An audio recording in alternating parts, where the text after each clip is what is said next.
Director of the Edinboro University Public Relations Student Society of America. Tonight we'll be having our fall speaker. Her name is Sabrina Saunders. I hope you all really enjoy this. She's a fantastic person, and you guys will all benefit from this great day. Here is Dr. Paranel.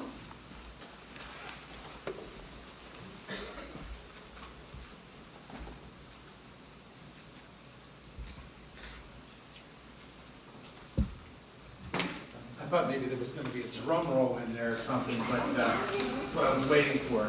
But thank you, Katie, for welcoming the group on behalf of PRSSA, because this is obviously a PRSSA event. We take great pride in our distinguished lecture series. If you look at your program, you'll see we've brought quite a few very interesting, dynamic people to campus to talk about some very interesting topics. And I have to say I'm as excited about our speaker tonight as I've been about any of our previous ones. And you'll see they include former U.S. Congressman, a United States Army General, award-winning National Public Radio newscaster, and tonight we're going to add Sabrina Saunders to that distinguished list. I was talking with some of I supervised an internship down towards Pittsburgh for one of our officers, and I was talking with her about possible speakers for the fall. And I was familiar with Sabrina because I had been Sabrina's advisor when she was here not that long ago, because she only graduated in 2003. And one of the reasons that we wanted to bring Sabrina back was because of all the professional success that she has had in a relatively short period of time. And our PRSSA officers were particularly excited because, as you all know, I think they get a little more excited. They think someone like Sabrina, who's closer to their own age than their old fart professors like myself, they think she might have something special to add, and particularly a perspective that meshes more with the current student experience. So you'll see from the program, Sabrina has done a lot of wonderful things already in her career. She's won many awards. Pittsburgh Magazine named her one of the 40 top executives in the city of Pittsburgh under the age of 40. Ebony Magazine named her one of the future leaders of America. She's worked for a U.S. congressman. She's worked for the mayor of the city of Pittsburgh, and now her talents are with the Urban League of Greater Pittsburgh. And again, as I said, I'm very excited to have her back. She definitely, we don't ask the age of any of our PRSSA distinguished lectures, but since Sabrina is so well known for being someone who was pretty young to have achieved the level of success that she already has, without asking, I can tell you for a fact she's the youngest PRSSA distinguished lecturer we've ever had, because she hasn't been gone that long. And when I think back to my days as her advisor, I think I seemed a lot younger. I think I was even a little bit better looking. I can't believe how much I've aged since 2003 when she graduated and I was her advisor. So please join me in welcoming back to Edinboro University. She tells me this is her first time back to campus since she graduated, so this is a pretty special occasion. Please join me in welcoming back Sabrina Saunders.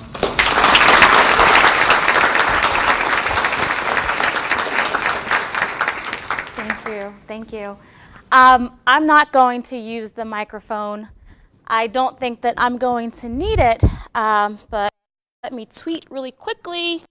Just give me 1 second, and then we'll get started. I just need people to know what I'm doing, if you don't mind. Bear with me. Okay. What should I hashtag this? Okay. Awesome. Okay. All right, it's showtime. Thank you guys so very much for sharing your evening with me. You could be a number of other places, I'm sure. The weather has been accommodating for us. I was expecting for it to snow. As Dr. Farinell said, I have not been back since 2003. So that's all that I really can remember about this place. First and foremost, thank you to PRSSA for inviting me here to speak with you this evening. I was very excited to receive the invitation to come back to Edinboro. I really enjoyed my time here, and I think I do have a story to tell. So when I got the invitation, I immediately started to think, okay, what the heck am I going to talk about? What's relevant? What do I have to share that is helpful for students that are thinking about a career in public relations or in the realm of communications just in general? And I came up with Confessions of a Young Public Relation Professional. I am a young professional. I deem myself a young professional. You will hear me say it a lot in the things that I do. It's a part of my brand. In Pittsburgh, I am considered one of the young professionals to know. And I'm not saying that because I like to toot my own horn, but that's what people say. They say that I'm one of the young professionals to know. And in the realm of public relations, that's very, very important. I just want to get a feel for who is in the room, if you don't mind. Freshmen? Sophomores? Juniors? Seniors? Professionals? Professionals? Faculty? Okay, that I know. Oh, wonderful. Great, great. And majors? What are your majors? Uh-huh. Psychology? Comm studies? What else? Sports? Okay. Public relations. Okay. Okay. Those are perfectly fine because I'm pretty much going to tell you a story about how I have utilized my degree in communications. I did specialize in PR in a very unconventional way. PR is everything that you do. So, and you know, regardless of the field that you decide to pursue, public relations is in it. Whether you are going to be promoting, selling, or exposing a product, a person, or yourself. Okay. So, at Edinboro, I got here in 1999, and I was a business major. And how I became a business major, I do not know. I had no idea what I wanted to do. And I don't even remember when I decided that's what I wanted when I filled out the application. But when I came on campus, I was a business major. Business finance, actually. What's interesting about that is when I took my first finance class, I failed it and really didn't like it at all. I was not good at math and found myself in a very uncomfortable situation. I had taken a significant amount of major courses and was a sophomore in college and didn't like my major. And I wasn't really good at it. Thankfully, I had a great friend in the communications department, well, someone that became a great friend in the communications department, my advisor. And we sat down and talked about what my options were, what I was interested in. And it's odd to be a sophomore in college to really just start to talk about what I'm good at. At that point in time, I took a public speaking class. I had been very good at public speaking in high school, and I was on the debate team, did well there, and thought communications might be it for me. And a lot of my major classes transferred over very well into that major, as some of you may know. I took the public speaking class, and we reviewed a documentary. And in that documentary was a very interesting man, someone that I fell in love with. And I will tell you that he became my. I don't know who that is. George Stephanopoulos. I love George. George Stephanopoulos was on the speechwriting team for President Bill Clinton. We reviewed the work that they did, and I thought to myself, oh yeah, that's what I want to do. I want to be a speechwriter. I can write, and it seemed pretty cool. One problem. I had no governmental experience whatsoever. I had taken a few English courses that were electives, but my experience was zilch, honestly. But that's what I wanted to do. I saw George, and I said, I want to be George Stephanopoulos, but, you know, cuter version. And I really didn't know what to do to get there. I did take the rest of my communications courses and learn more about opportunities in public relations and in communications, jobs, etc. But I didn't plan well. I graduated from Edinboro without a real plan. Home the first week I got home, and I had no job. I had applied for grad school as a backup plan, but I had no job. I actually, and my mom's back in the studio, and what she would tell you is she wanted to make sure her baby had a job. I applied to work at the post office, right? Because they paid well. I was walking down the street, and I saw a man who had employed me as a high school student. He worked for a local nonprofit, and he said, hey, you're home. What are you doing? You know, what's up? Graduate from school? I said, yeah, I graduated. And he said, I said, no, I'm looking for a job. He said, okay, come see me tomorrow.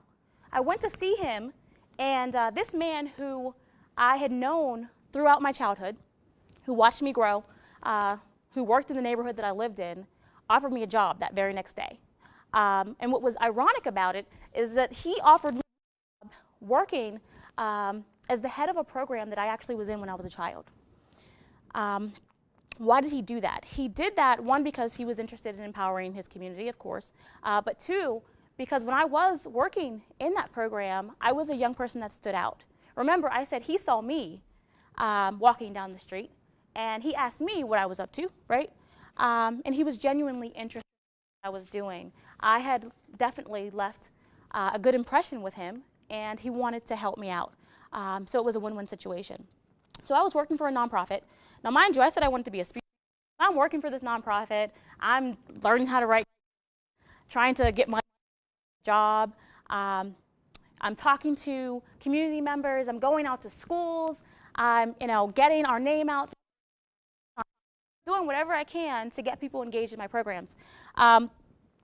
But I wasn't getting any closer to being a speechwriter. I had no idea what to do.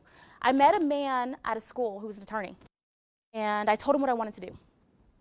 And he said, well, how many campaigns have you worked on? None. What writing experience do you have? Well, I've done some grant writing. You need to work on a campaign. He gave me a suggestion. The very next week, I was volunteering on a campaign, answering phones, licking labels. I was getting coffee, knocking on doors again, doing any and everything that was necessary to help get a candidate elected. It was a county race. Very exciting. Very exciting stuff. I worked really hard on the campaign, kind of doing the grunt work. And to make a long story short, the candidate won the race. Campaign was over. I was still working full-time in youth development. That was the role that I had assumed. And I was volunteering. During that time, I made a lot of friends with folks, mainly my age, though. In the campaign office, nobody was over 30. I didn't really see any high level.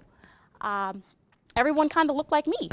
I had people that were maybe a year older than me telling me what to do, and well, I felt like this was because I went back to my job and still nothing. About 2 weeks after the campaign was over, I got a phone call from that lawyer, and he said, hey, left me a voicemail message because I was at work. He said, hey, you're going to get a call from a guy named Paul D'Alessandro about a job. I said, oh, okay, cool. About a job. I don't know what job. I don't know who this is. But I know I'm going to get a call from a guy named Paul about a job. Paul called me and asked me if I was available to come in for an interview for a job. I don't know what the job is. No idea. Of course, I said yes. I was 21 years old and had no idea that I should have asked questions on the phone about the job. What was the job? Nothing. I got the address and the name of the person that I was meeting with, Paul. I Googled, got on the internet and Googled the address. And there were a bunch of things in this building. I couldn't figure out what really was the job. Got there, looked on the wall, and saw, oh, there's a political office in this building. Congressman Mike Doyle. I must be interviewing in Congressman Mike Doyle's office. Got on the elevator after standing outside shivering for about 10 minutes because I just realized that I'm about to interview for a job with the office of Congressman Mike Doyle. What does that mean? What am I going to say? I don't even know what a congressman really does. What do they have staff that do? I was really scared, but I'm a pretty confident person. You have to be that in communications. And I got myself together because I didn't want to be late. I got on the elevator, I went upstairs, and I interviewed with Paul. Come to find out, Paul's daughters went to high school with me and grade school. Mind you, he never had my resume. I gave it to him on the spot. It was the very first time that he had seen it. He said to me, I think you're a bright girl, and you come highly recommended. We'll let you know. I got a call to come back for a second interview. The second interview was with the congressman. Did you guys realize I still didn't tell you what the job was? I didn't know. I still didn't know what the job was. I'd been on one interview. I'm now invited back. Could you imagine your parent, your mom, your family, whomever, asking you about a job interview? Well, what is it for? And you don't know. I know. That was me. So I interviewed with the congressman. I was cool, calm, and collected, of course. Oh, I was so nervous. And he finally told me what the job was. They were actually interviewing me for a staff assistant position in the congressman's office. But he said that I had shown so much promise and so much confidence that he wanted to offer me another job, which was a field representative. The job paid $25,000, which was less than what I was already making, mind you, at the nonprofit that I was working at. But it was in government. It was, I know, $25,000, right? I don't even know if you guys understand really what that means, but $25,000. So I said I'd think about it. I called Paul on the phone and I said, well, Paul, I make $28,500 now. Could you imagine trying to negotiate your salary with a congressman at 21? Yeah, that's what I had to do. I told him, can we talk? So I asked the congressman, I said, is it possible that we could maybe, bump it up a bit? And he said, well, Paul will give you a call and let you know. They compromised. They gave me $26,500 and then said they'd give me $28,000 by the end of the year. So I was 21 still, had just negotiated my salary with a United States congressman, a very experienced and recognized one, and had no idea what a field representative did. But I thought, I'm in government, I'm on my way to being a speechwriter. What's really cool about all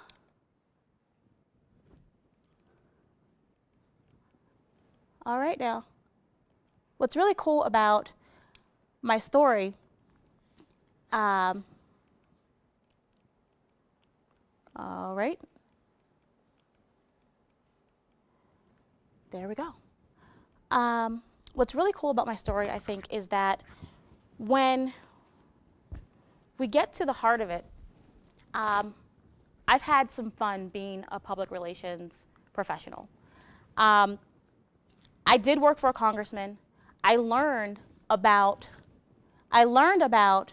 all the important things that I needed to do to be successful in that job. But the reality of the situation is, and this is going to take us to confession number one. This was not my dream job. My dream job was to be on Capitol Hill, dressed to the nines. I don't know what they were doing, but dressed to the nines, walking through a house building with a pad in my hand, telling someone what to do, right? Or in walking very fast, telling some very famous person what to do and what to say, dressed to the nines, of course. Or holding my martini at a party, talking with very important people, whomever those very important people are, like myself. But again, telling somebody what to do. I was in a local congressman's office writing letters to constituents. My specialty was Homeland Security, including immigration, education, and Department of State issues. I had to learn all about those areas.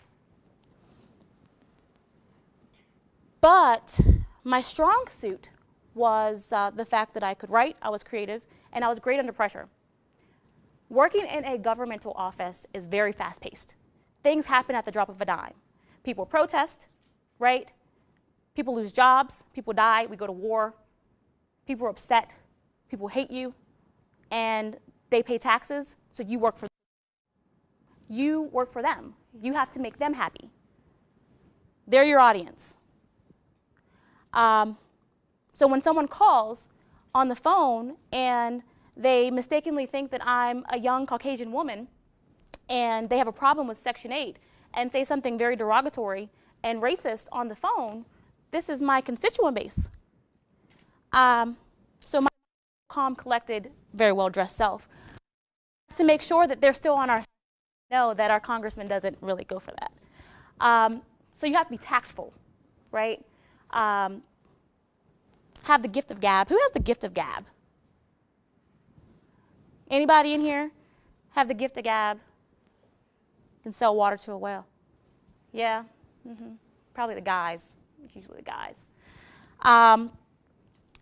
You have to be able to be proactive in that reality if you're going to be successful in this field. And I had those things. Congressman knew it. He said, wow, Sabrina has a way with people. Let's put her out there. So I started going to events for him, meeting people, and dropping things into the conversation. I did not think that remain at the congressman's office forever. I knew that there was more for me. And I still had this dream of being a speechwriter. But I was having a great time at all these wonderful parties. The cool thing about being a PR professional is that, well, guys, I can check my tweets in the morning before I look at my email box. Meetings, so lots of hosted meetings. This is the cool stuff, guys. This is the fun stuff, okay? Because this is all that's fun about it. Swanky restaurants, and there's always open bar if you're under 21, that's most of you. You don't care about that just yet. But so everyone's looking to diversify right now. How many people have heard diversity and inclusion? Diversity and inclusion. So yeah, black woman winning. Okay. Transportation and event tickets comped makes life very easy for me. I like Basketball Wives of LA, so I get home in time for that, of course. And then network. I've met the President of the United States a bunch of times. Of course, I got a cameo with Joe Biden as well. And my Steelers ticket request options span, come on. So basically,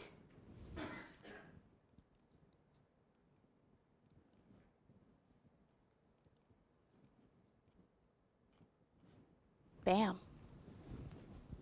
Now we're getting there. PR can be fun. It can be amazingly fun. I left the congressman's office and got a job with the local mayor, Mayor Luke Ravensdahl, young, hip. He was 26, I was 25. And I was one of the first people he hired into his administration. He hired me because he went around and he said, who's a young person who can get Because when you're 26 and you're the mayor, you got a lot of haters. Older people loved him, but it was the younger demographic that couldn't stand him. I wonder why. I guess we don't like to see our peers. Person. Who's that young person that can get other people on my team, on my side? Who is she? Who is he? It was me. So he brought me on. He asked me, invited me to be a part of his administration. And he didn't beg me. He didn't really have to. But I said yes. I said yes, and it was during a time when Pittsburgh was seriously evolving. You guys know we had the G20. G20 was in Pittsburgh. I was staffing the mayor. I was right there next to him in a room with business leaders from around the globe. Amazing times in Pittsburgh, in America's history. I was right there next to him, making sure that he was on time, making sure that he had his talking points, many of which I helped to write. I did a lot of research in the mayor's office. My role was more so government affairs. My position was special assistant to the mayor, a position they created for me. And it definitely involved, of course, constituency. Folks, go into people's homes, right? Corporations, other legislators, meeting them. Do you know what happens when you're going out and you are promoting someone else, but you're doing it yourself? People get to know who? You. To know you. I was establishing my brand.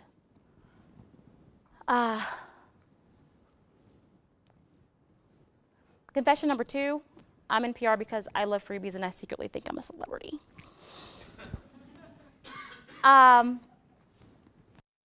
If you want to do well, you have to be strategic. I told you I graduated. I did not have a plan. Nothing. Fall back. Come back to Edinboro. Thank you guys very much for offering me that graduate assistantship that I didn't take. But thank goodness, just in case, so I could get some more experience under my belt, because I was not ready to go into the workforce outside of the wonderful tools they gave me. I didn't know what else I needed to do because I didn't prepare myself. The school is only going to do so much for you. They can give you the tools, right? You here. But when you get out there in the real world, you have to have a plan. What's your end goal? Some of you said what you wanted to do, right? 2011, I'm the Director of Education at the Urban League of Greater Pittsburgh. I am not a speechwriter. However, I have written many speeches. I've written many proposals, policy. I've changed legislation. Writing means something to me, and it's meant something to other people. That's success for me. You need to know what your end goal is. How are you going to get there? So write it down just like you would write a business plan. You need to be ready. Seriously. When you graduate, and even before so, internships. How many people are researching internships now? You know you don't have to wait until you're a junior or a senior to have an internship, right? Now, I know we all need to work, but if you are going to be successful in whatever field you plan to explore, you need to find your or volunteer. It's vitally important.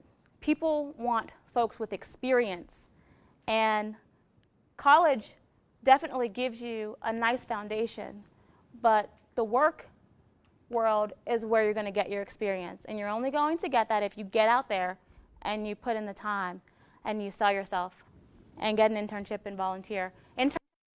So some of you are going to have to volunteer. You have to. So these are a couple of my biopics. Believe it or not, the way that some people know me is because I sold myself. That's kind of weird, and you really don't want to sell yourself. So whoever you're sitting next to, Make them, your PR buddy. Have them sell you. Let them sell you.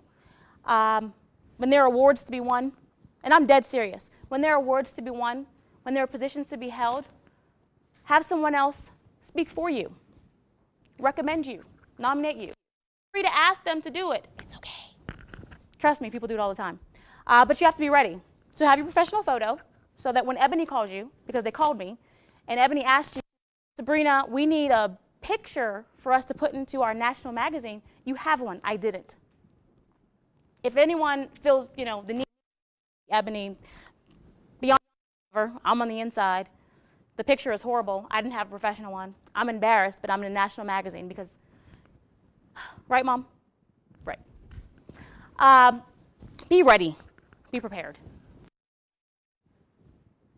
So confession number 3, surprise, is not who you know, who knows you. The guy walking down the street that employed me, the lawyer, the congressman, the mayor. I've never applied for a job that I've worked. Food for thought.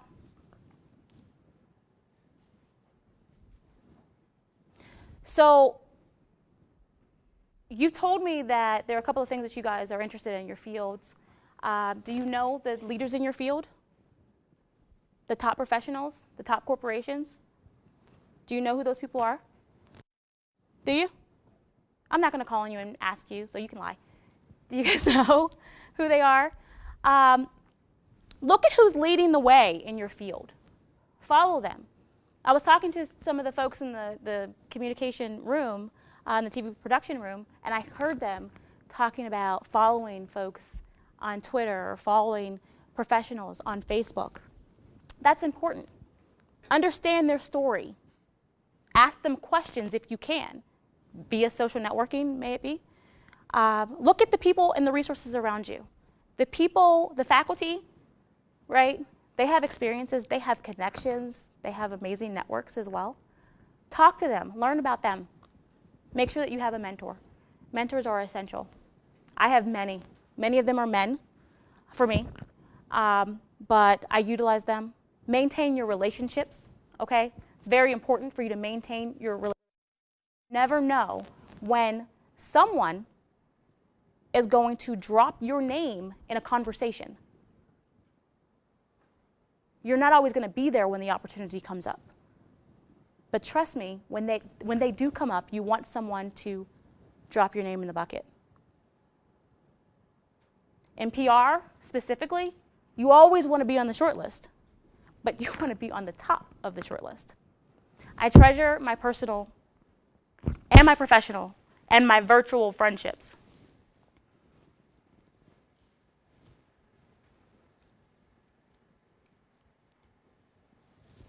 Be the expert. This is essential. Be the expert. Why should anyone choose you? Why? What's so special about you? There are a lot of people in all of the fields that you guys want to be in. What sets you apart is creative genius. Know your field, know your craft, know it. You can't just kind of be good at it. You have to be it. If it's your passion, then the knowledge should fuel your passion, okay? You need to know what you're good at. So in your field, figure out what you're best at, and then make sure that you master that. What are you best at, and master that, because that's how you become the expert. When people of your field, this is one of my favorite public relations quotes, when people think of your field, you want them to think of you. Okay?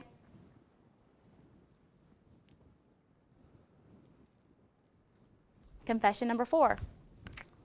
If you're not into social media, change your major. Point blank. Change your major. Very. Follow me on Twitter. Who has their phone? I'm not kidding. Follow me on Twitter. Follow me on Twitter.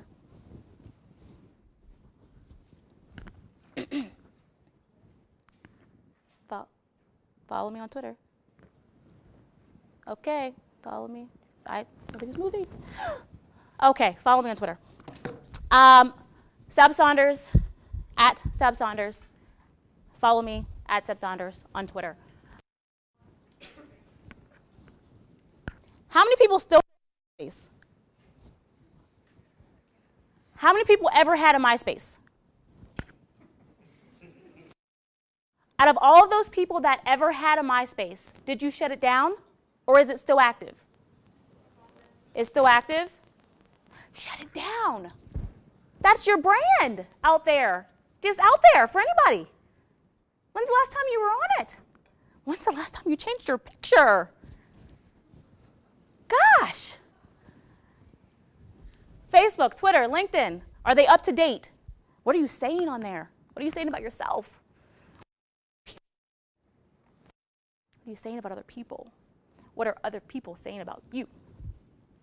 More than 80% of all the headhunters are there. You want a job? Check out LinkedIn. It's great. It's a wonderful resource. Internships, jobs, opportunities, information, conversation, knowledge, right there for you. Use YouTube. I love the way college students use YouTube in a positive way to sell yourself, your expertise. Get something, start it now. Get that experience. Get yourself out there. Become a celebrity overnight. Skype. It's a wonderful, handy tool, a great way for you to talk to mentors, to talk to people that are professionals in the field that you want to be in. Social media is not about marketing. It's about engagement. So if you're just posting events, come on. Does anyone even look at event pages anymore on Facebook? They don't. Stop. Don't use it as a public relations strategy. It's a tactic. Okay? You guys need to think when you're using it. There are a wealth of opportunities out there in social media. Know your voice and what purpose of your purpose of participation in social media. So you need to understand who you are. It's not an opportunity for you to have an identity crisis, okay? Right? Because people remember that. Don't set up a Facebook page or a Twitter or a MySpace, okay? Just because you built it also, people are not going to what? Come to it and use it. You have to engage. It's about engagement. Give people something they enjoy. People come to your Facebook, they come to your Twitter, they look at your LinkedIn because what? You're engaging them, you're talking about something that's important, that's relevant, that's cool, that's funny, that's hip, that's you. They may not like you, but what you have to say, okay? That's how you build it. Share information and steps beyond narrow selfish agendas. I talk about myself a lot on my Twitter. I talk about myself a lot on my Facebook because I'm doing a lot, okay? So I'm always inviting people to do things, to engage with me, etc. But I also provide resources. In your circle, your network is only as good as what you can provide to it. See yourself as a resource, okay? See yourself as a resource. What are you contributing to the conversation? So when you're networking, what are you contributing to the conversation? Good networkers contribute to the conversation. They have something to add. Another one of my favorite PR quotes. Confession number 5, if I don't like it, I spin it. It's the beauty of being in PR, right? Define your personal brand. Who knows what their personal brand is?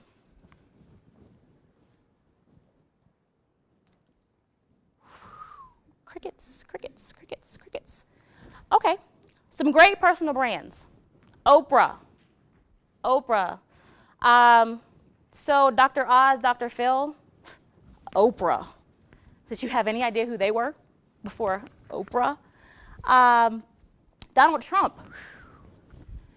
Yeah, he can sell anything, right? Some of you probably have a Trump tie. Like, why would you buy a Trump tie? Because it's a Trump tie, right? You need to define your personal. That's going to set you apart. You need to be an expert. People need to know what you're an expert in. They need to know, call on you. That's how you're going to get the jobs. That's how your name's going to get passed around. That's how you become popular. which is important in public relations. People really, they need to like you a lot or really hate you. So one or the other. Either way, you're successful. So the other thing is, remember that your brand is going to follow you from job to job, so don't burn bridges. That includes here on campus. I doubt that if I would have left the nasty taste in Dr. Baronell's mouth, I would have been invited back to Edinboro. You don't burn bridges. Remember those relationships that you had here on campus with people? Maybe in this room? You guys are all going to be successful at something, and you want to make sure that these people are a part of your network. They're going to remember you in college. I remember when they did, yeah. I have a lot of folks that went to Edinboro with me that are a part of my that I call on, that call on me for help, for support, for advice, etc. Everything, absolutely, positively, everything that you do is public relations. Everything. The way you're looking at me right now, or not looking at me right now, what you say in social media, what you say when you're walking around campus. When I used to walk around campus really quick, when I was a freshman, I walked with my head up very high, which is a confident walk, right? But it also meant that I looked past a lot of the people that were passing me by. I was not liked very well here. I didn't speak, so they say. I wasn't pleasant, say. And I didn't really know a lot of people. They knew me, but I didn't know them. They knew me because they knew I didn't speak and I wasn't pleasant.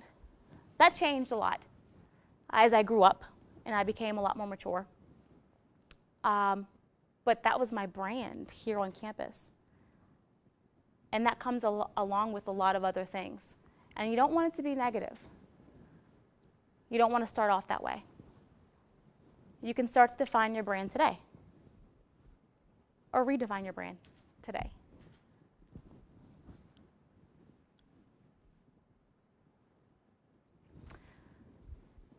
Next steps for you. Have a plan. Be intentional, strategic. Intentional when you develop your plan. Be realistic too, okay? Seek internships, volunteer. Vitally important. I mean, you're going to hear this continually. If you're seniors, if you don't have an internship or a volunteer opportunity, then, I mean, seriously, when you leave right now, start looking. Be the expert. When people think of your field, they need to think of you. Make social media work for you. If you're not on social media or utilizing social media now, right? Change your major. Create your personal brand. Let people know what you value. Let people know what you bring to the table and deliver.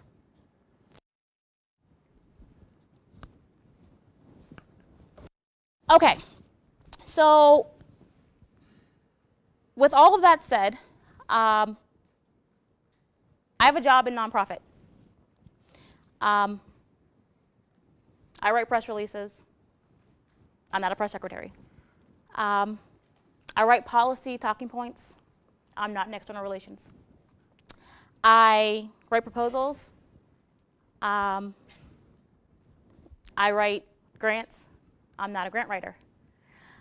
I represent my organization at news and press releases, at conferences, at events, and I'm just a director. I'm a public relations professional. And there are multiple ways in which you all can utilize PR in a variety of jobs and a variety of careers and opportunities. What you learn here can help catapult you in a variety of careers. Communications is a great foundation. Okay, any questions? A graduate assistant here in the department, and my job is coordinating internships. Mm-hmm. You said you work for a nonprofit, so are you accepting interns? Yep. Yep, I'm accepting interns. I have interns in my office all year round. I employ high school interns and college interns, and a number of nonprofits do. Yep. Don't come to me looking for your internship. They're out there. They're nonprofits and public interns. Questions? I think the work ethic at the college level carries over to the career and reputation you're building? Yes, definitely. If you're lazy now, you're going to be lazy later. You're just going to hide it. If you have bad habits, you can change them though. And work forces you to do that. In PR, things are chaotic all the time. I said on Twitter earlier today that if everything is okay, I panic. Because as long as there's chaos, I understand why I'm needed. Because I'm the person that comes in and cleans all that up, you know? But that can't be your life. You can't have a chaotic life and work in public relations because your job is chaotic. You need to be able to come with a clear mind. Your work ethic is very important because all the things that you do will, of course, be showcased in whatever or whomever you are trying to promote. So your shadow, positive or negative, is going to literally affect the outcome of. So you need to make sure that they're in line. Questions?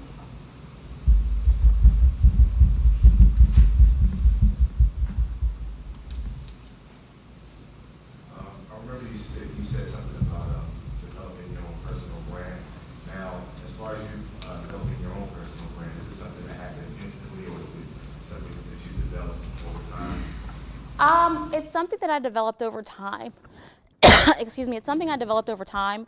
You actually have to think about it. You need to think about what your values are and what you bring to the table, and then work that. And that's changed for me a little bit, but it should get better, but it should be constant, okay? It should be constant. But you can, just like anything else, like Pepsi, can reinvent, but it needs to stay constant. How much of your job would you say is persuasion as opposed to just speaking with other people? 99% of my job is persuasion. While speaking to other people. I'm not a seller. I'm not selling for the most part, outside of when I'm perceived to be selling myself, and that's usually. But in my job, in most PR roles, you are constantly trying to reinforce some type of idea or ideal. And you do that in everything that you do, if you're doing it well. But you do it in a way that doesn't seem like you're doing it. So you have to be tactful and very slick. It's called charisma. Questions? Another one. How long would you say you have to stay on an issue when you're working for the mayor's office? How long would an issue have to stay in focus or up front, during your time there, as opposed to another issue that would come up or some other event that come up? Where does the president stand as far as keeping focus on the issue? Yeah. So it really depends. If you're doing your job well, you can stay in front of things like that, and you can control the flow of information by putting out whatever idea you want out, by using the press, utilizing it, kind of working the press the way that I want you guys to work social media, and working your constituency. There are issues that never die, but you have to refocus. You have to refocus efforts, and that can be very difficult sometimes. For instance, the mayor's office and city council in many in many cities don't get along very well. They fight, they argue, or what have you, all the time. That's common, just across the board. But there are things that you can do, establishing relationships or perceived relationships, that can change the perception of what people think is going on so that issues die down. Almost as if there was a fight, right? You make friends, people forget about it if you do it tactfully. So sometimes things come up again and again and again. And typically in the mayor's office, if something were to come up again and again and it's already died, that's when people start to say, I've dealt with this already. Let's move on. And when you're the mayor, you can say that.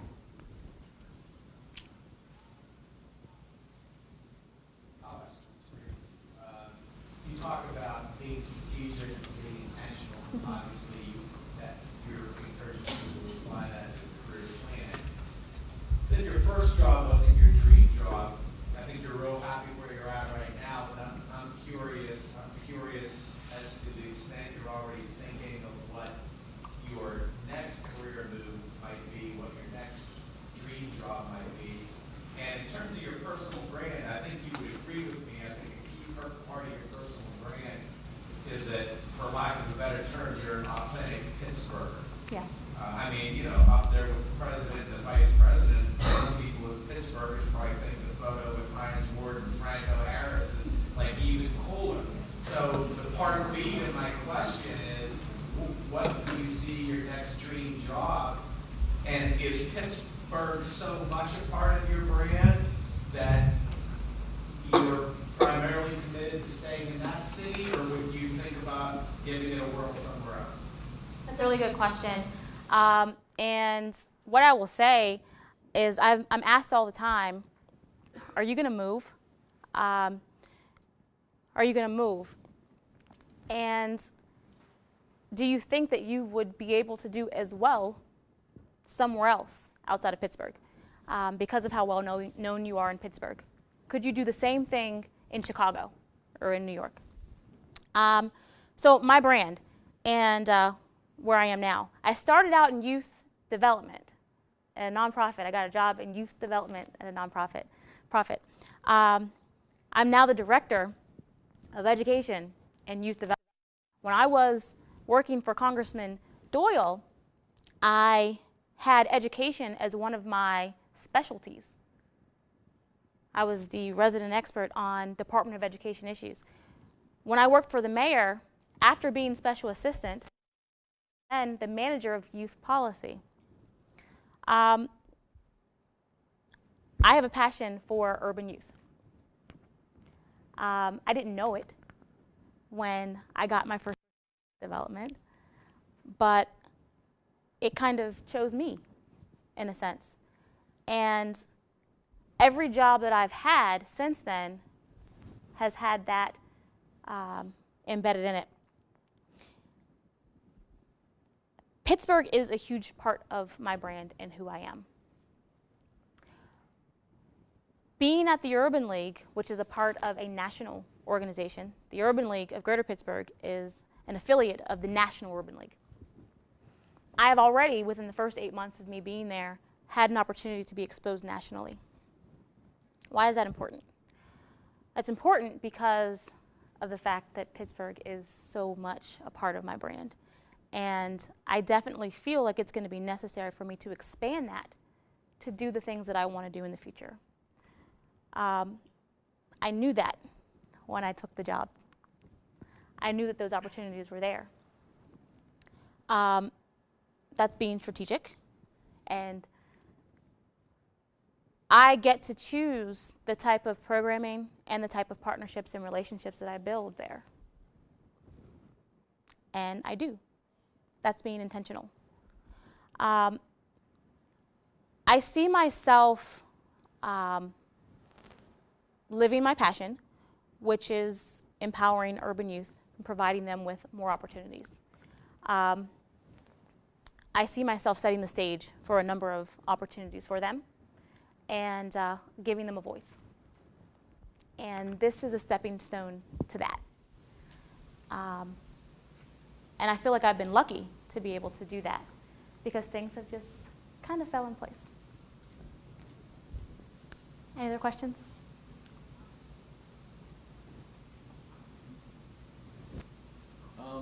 You had said earlier that when you don't like something, you put a spin on it. When you use your persuasion, your charisma, when you're discussing issues with people, are you actually trying to resolve the issue, solve the issue, find alternative ways, or just spin it to just leave it alone? Typically, you need to be able to stand behind your brand and come through when necessary. And in situations like that, for instance, with constituent service, a lot of what I did in government relations was constituent service, dealing directly with people that had problems, serious issues, life-changing issues. And you can't just tell them, oh, well, I'll call you tomorrow, and we'll take care of that tomorrow and not call you, because they're going to call you back. Or, I'm sorry that your housing development is going to be torn down and you don't have anywhere to live. We'll take care of that, but you never take care of it. You can't do that. You do have to find resolution and solution to people's problems. You do have to do the work. There's a lot that goes into it. The though is your ability to find the solution and make sure that at the end of the day, the person that hated you, day one, loves you, day two. And because they love you, that means they love your boss or your client. And that's essential. It's essential. And that's one of the things that I'm able to do, I've been told, is turn people who may have a reason to dislike you. Make sure you add me on Twitter. Phone's ringing. Saunders. Who have a reason to have a grudge, to dislike, to not vote for you, to run against you for a specific office, to talk bad about you on Twitter or on their blog, to make them into believers. For good reason, though. One thing that I didn't say, that's a part of my brand, that's a part of my value, is being authentic. If I can't buy into it, I don't do it. Because I can't make you believe it either. And you shouldn't either. Any other questions? No? Thank you guys so very much. Again, thank you.